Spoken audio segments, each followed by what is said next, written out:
Calvin Abueva, deserve nga ba yung 20,000 fine na ipinataw sa kanya ng PBA? Injury ni Japet Aguilar.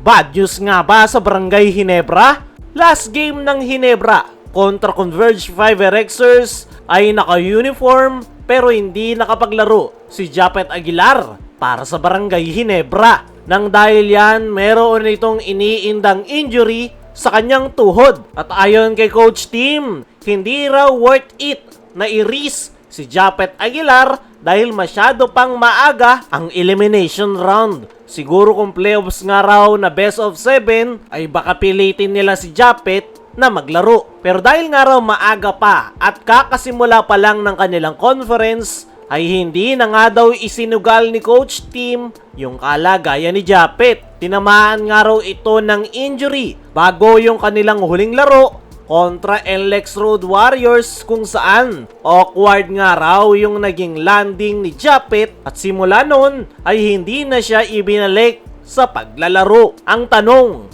bad news nga ba yung injury ni Japet Aguilar? Ang sagot ay hindi. Dahil ayon kay Coach Tim ay ang magandang balita nga raw ay lumabas na ang MRI result at negative nga daw ito sa mga serious injury. Wala nga daw structural problem at walang punit na ligaments sa tuhod ni Japet. Meron daw nararamdaman na sakit ang nasabing big man, kayang maglaro pero hindi na raw pinilit ni Coach Tim Cone para hindi na lumala pa yung kalagayan ni Japet Aguilar. Para sa akin mga chong, it's a good sign na negative si Japet Aguilar sa mga serious injury dahil hindi nga afford ng Barangay Ginebra na mawala si Japet lalo na ngayong Commissioner's Cup. Tanging si Japet nga lang yung kanilang aasahan sa loob ng painted area dahil si Brownlee pa nga rin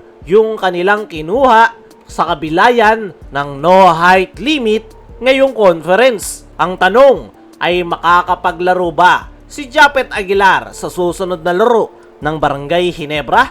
As of now, hindi pa natin alam. Siguro kung bubuti na yung lagay ni Japet ay may posibilidad na makapaglaro na ito.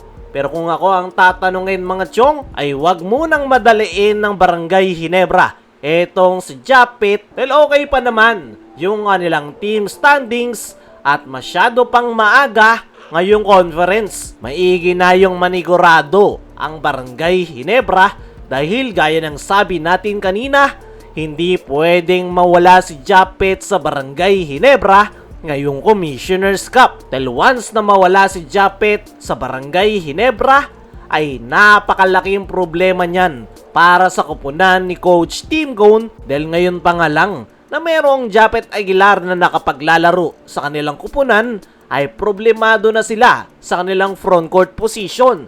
Ano pa kaya kapag nawala si Japet ay paniguradong isang bangungot yan sa Barangay Ginebra. Lalong-lalo na kay Coach Tim Cone dahil wala na silang magiging defender sa ilalim at isang malaking butas yung iiwanan ni Japet Aguilar. Sa ngayon ay magandang balita, negative si Japet sa anumang serious injury at kailangan lang nito ng pahinga para makabalik in action. Kaya mga chong, ano ang masasabi nyo? Tama lang ba na pagpahingayin muna ng Ginebra si Japet Aguilar at wag madaliin?